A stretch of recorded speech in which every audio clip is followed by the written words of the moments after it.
जय श्री कृष्ण दोस्तों, बहुत बहुत स्वागत है आप सभी का व्रत त्योहार उपाय चैनल में। दोस्तों, होली के त्यौहार की आप सभी को बहुत बहुत शुभकामनाएं। आज की वीडियो में दोस्तों मैं आपको बताने वाली हूं कि होली दहन की पूजा में आपको कौन कौन सी सामग्रियों का इस्तेमाल करना ज़रूरी है। मैं आपको ये संपूर्ण जानकारी दे रही हूं दोस्तों, वीडियो पूरा देखिएगा, बीच में से स्किप मत करिएगा।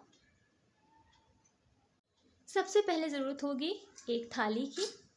ये थाली शुद्ध होनी चाहिए, इसमें किसी भी तरह के तामसिक भोजन का इस्तेमाल ना हुआ हो, इस बात का आप ध्यान रखें। तो अच्छा होगा कि आप पूजा की थाली का ही इस्तेमाल करें। इस थाली में हमें कुछ चीज़ें रखनी है जो कि पूजा सामग्री है। आप ध्यान से देखिए, मैं आपको एक एक करके बताती जा रही हूँ। सबसे पहले रखने हैं चावल यानी अक्षत। ये आप देख सकते हैं, ये साबुत चावल है। टूटे हुए चावल का हमें इस्तेमाल नहीं करना है, चावल साबुत ही होने चाहिए। ये बहुत ही थोड़ी मात्रा में लेने हैं, मैंने बस आपको दिखाने के लिए थोड़े ज़्यादा ले लिए हैं। इतने चावलों की आपको कोई ज़रूरत नहीं पड़ेगी। इसके बाद है हल्दी की गांठ। हल्दी आप 5 या 7 ले सकते हैं। ये साबुत हल्दी है। अगर साबुत हल्दी आपके पास अवेलेबल नहीं है तो कोई बात नहीं, आप हल्दी का पाउडर भी इस्तेमाल कर सकते हैं। इसके अलावा ये है 7 प्रकार के अनाज। ये 7 प्रकार के अनाज आप चाहें तो अगर आपके घर में अवेलेबल है तो आप बना सकते हैं मिक्स करके इनको, नहीं तो ये किसी भी पूजा सामग्री की दुकान से आप खरीद भी सकते हैं। ये जो भी मात्रा मैं आपको दिखा रही हूँ इतना आपके लिए बहुत होगा। ये एक छोटी कटोरी है, तो इतना आप 7 प्रकार के अनाज ले सकते हैं। इसके अलावा बताशे। बताशे मिष्ठान के रूप में लिए हैं, या फिर आपके घर में जो भी होली के लिए मिठाइयाँ तैयार हो रही होंगी, जैसे गुजिया है और जो भी मिठाई आप बनाते हैं, रसगुल्ले हैं, वो भी आप ले सकते हैं। लेकिन बताशे भी पूजा की थाली में होना बहुत ज़रूरी है।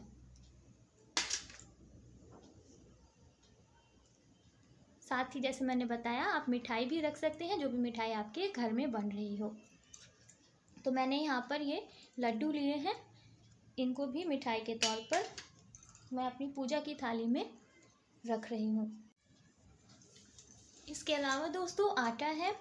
आटे की आवश्यकता आपको तभी पड़ेगी अगर आप होलिका दहन का पूजन अपने घर में कर रहे हैं। अगर आप ये पूजन घर में कर रहे हैं तो जहाँ पर आपने होलिका रखी है जलाने के लिए, उसके आसपास आपको इस आटे से चौक फोड़ना होगा। इसके अलावा है गुलाल। गुलाल आप किसी भी रंग का ले सकते हैं, मैंने यहाँ गुलाबी रंग का लिया है। आप लाल, पीला, हरा किसी भी रंग का गुलाल ले सकते हैं।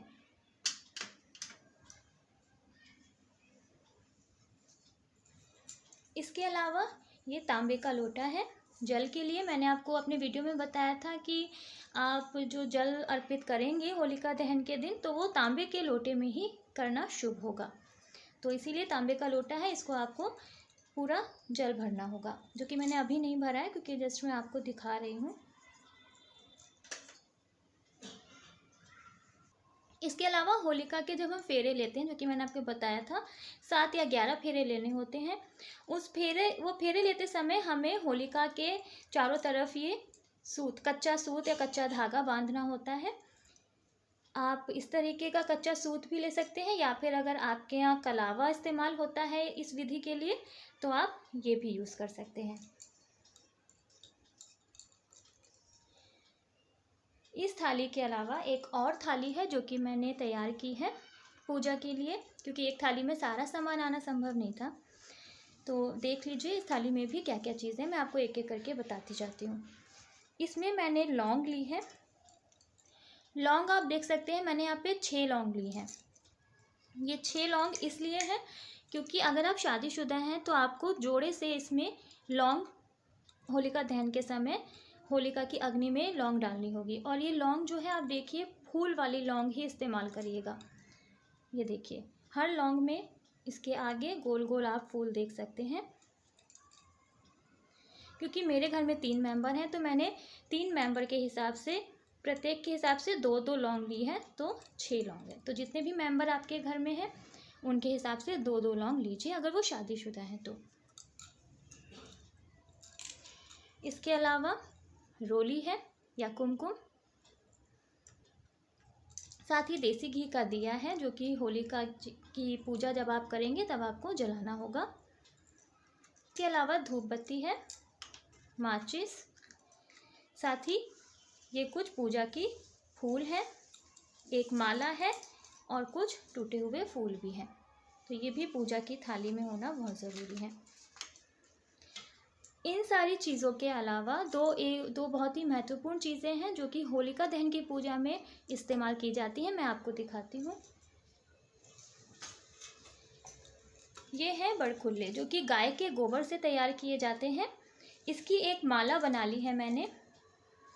तो आप अगर घर पे तैयार कर सकते हैं तो घर पे बना लीजिए, लेकिन अभी समय नहीं है तो क्योंकि सूखने में इनको टाइम लगता है, तो आप इनको मार्केट से भी ख़रीद सकते हैं। आजकल मार्केट में भी बने बनाए बड़खुल्ले मिल जाते हैं। ये 5, 7 या 11 की संख्या में होने चाहिए। इसी के साथ जब होलिका को जलाया जाता है, होली जलाई जाती है, तो उसकी अग्नि में इस तरह से ये गेहूं की बालियां या फिर यहाँ पे चने की बालियां हैं, ये मैं लेकर आई हूँ। इनको जलाया जाता है, प्रसाद के तौर पर घर में सभी को बांटा जाता है और खाते हैं। अगर आप ये खरीद सकते हैं, ये मिल रहा है मार्केट में, तो ये लीजिए, नहीं तो आप गेहूं की बालियां भी होलिका की अग्नि में जलाकर प्रसाद के तौर पर अपने घर में बांट सकते हैं।